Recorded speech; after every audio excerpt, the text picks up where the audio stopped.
ఓం శ్రీ సాయినాథాయ నమః. 18వ అధ్యాయము. బాబా వాక్కులు దివ్యంగా, అర్థవంతంగా, నానార్థపూరితముగా ఉంటాయి. ఎన్నో సత్యాలు దాగి ఉంటాయి. ఒకసారి బాబా తన నిండు దర్బారులో భక్తులతో ఇలా అన్నారు. నాకు గృహము కాని, భార్యాబిడ్డలు కాని, బాధ్యతలు కాని అవేమీ లేవు. అయినా నన్ను మాయాపిశాచము ఏడిపిస్తోంది. అదే హరిమాయ. అందుకే సంకీర్తనలు గావించిన హరిమాయ వదులును. నన్ను సాయి సాయి అంటూ పిలిచేవారంటే లేమి అన్నది లేకుండా చేస్తాను. నన్ను శరణుజొచ్చిన వారికి అండగా నిలుస్తాను అంటూ వివరించారు.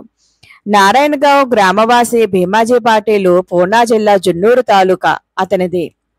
అతను 1909 సంవత్సరంలో ఊపిరితిత్తులతో ఘోరమైన జబ్బు వచ్చి అవస్థపడుచున్నాడు.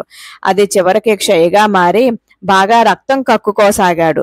జీవితం మీద ఆశ వదులుకుని నానాకు లేఖ రాశాడు. బాబాను దర్శించుకో అంటూ నానా లేఖ రాశాడు.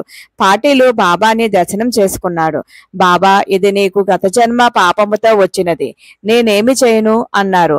పాటీలు, బాబా శరణు శరణు, నాకు నీకన్నా వేరే వారెవరూ లేరు, నాకు వేరే దిక్కు లేదు అంటూ బాబా పాదాల మీద పడి శరణుజొచ్చాడు.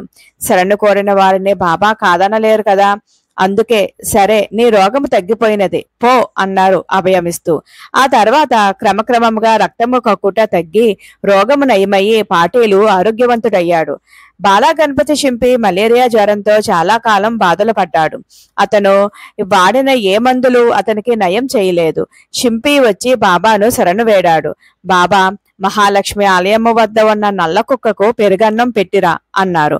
అతడు ఇంటికి వెళ్ళగానే పెరుగన్నము సిద్ధముగా ఉండటం చూసి ఆశ్చర్యపడి తీసుకువచ్చి దేవాలయము వద్ద తన కోసమే అన్నట్లుగా ఎదురు చూస్తూ తోకాడిస్తూ ఉన్న నల్ల కుక్కకు పెట్టాడు. అది తిని తోకాడిస్తూ వెళ్ళిపోయింది. షింపీకి అప్పటి నుండి జ్వరము తగ్గి సంపూర్తి ఆరోగ్యము చేకూరింది. బాబాకి అతడు సాష్టాంగపడి హృదయపూర్వకంగా నమస్కారాలు అందచేశాడు. బాపు సాహెబ్ బూటీకి ఒకసారి జిగట విరోచనాలు, వాంతులు విపరీతంగా వచ్చి ఏ మందులు వాడినా తగ్గలేదు. బాబాని ఆశ్రయించగా బాబా తన తర్జనీ వేలుతో, ఇకపై నీకు విరోచనాలు, వాంతులు రావు అంటూ శాసించినట్లుగా అన్నారు. బూటీకి ఆ క్షణం నుంచే పూర్తిగా స్వస్థత చేకూరింది. అతడు బాబా దివ్య పాదాలపై సంతోషంతో మోకరిల్లి ప్రణమిల్లాడు. ఓం శ్రీ సాయినాథాయ నమః.